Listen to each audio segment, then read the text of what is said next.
The aliens. 'Twere a nice enough day in Redcar, half a gale and beginning to rain, and still dark by 10 in the morning, the day that the aliens came. They walked along by the seafront, their buckets and spades in their hands, but the tide was too high and too mighty, so they couldn't go down to the sands. They turned, dejected, up Queen Street and the High Street to look at the shops, when one of the young uns twere with them caught sight of a fresh lemon top. "What's that?" he shouted in alien. "We don't have nowt like it at home. Let's have one and see what it tastes like." And his mouth was beginning to foam. So they made their way to Pasito's and ordered big uns all round, and they sat on the bench by the fishes and gobbled the whole lot down. They burped, and they belched, and they farted, showing how much they'd enjoyed.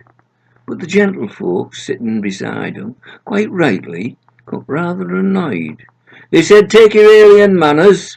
Go now, don't wait till tomorrow. Wherever you roam, you'll feel most at home if you bugger off back to the borough."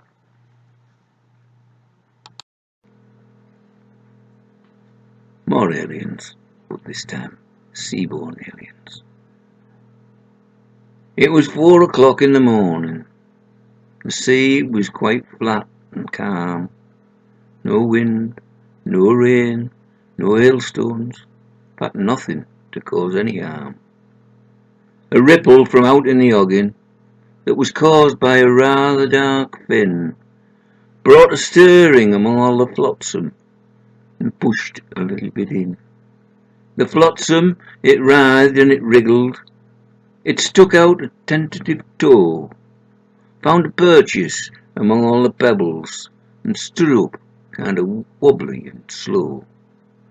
An insomniac out for a toddle happened to see the event, and being quite stone cold and sober, at a great rate of knots, off he went. "Aliens landing at Redcar," he shouted inside the cop shop. "I've seen the buggers arriving. Come on, lads, they've got to be stopped." The policeman thought this was amusing. "I wonder what he's on," one said. "Aliens landing at Redcar? He's got to be soft in the head. I suppose we'd better tell Coast Guard in case there's a ship wrecked at sea, and tip off the lads at the Echo, the Beeb, and perhaps ITV." By sunup, the coast road was swarming with photographers, newshounds and such, all looking through shufty-scope eye bits, and all seeing not very much. At 7 o'clock in the morning, the sea was as flat as green ink, when another dark fin caused a ripple and all reporters to blink.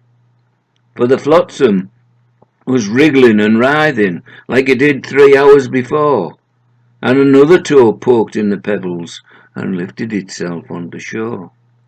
The newsmen were gasping and staring as the creature rose up to full height. A lot of their backsides were trembling, and a lot of their faces were white. Just then, a little old lady joined the crowd and pushed her way through, confronted the strange apparition. "Hello," she said, "how do you do? Do you want to meet with our leader? I suppose that would be the Lord Mayor, or maybe the Chief of Policemen." The creature said, "What the heck for?" She said, "Because you're an alien. That's what we're expected to ask." He said, "I'm not alien, you wassock. I'm a plumber. I live in Newmask. Me and my mate were out snorkelling.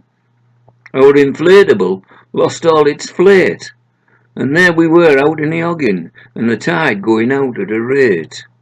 My mate got a lift off yon dolphin that was frisky and wanted to play, but I couldn't find one to help me, so I had to swim the whole way."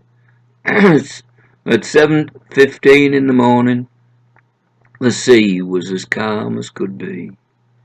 All that was heard was a seagull and a dolphin that laughed out to sea.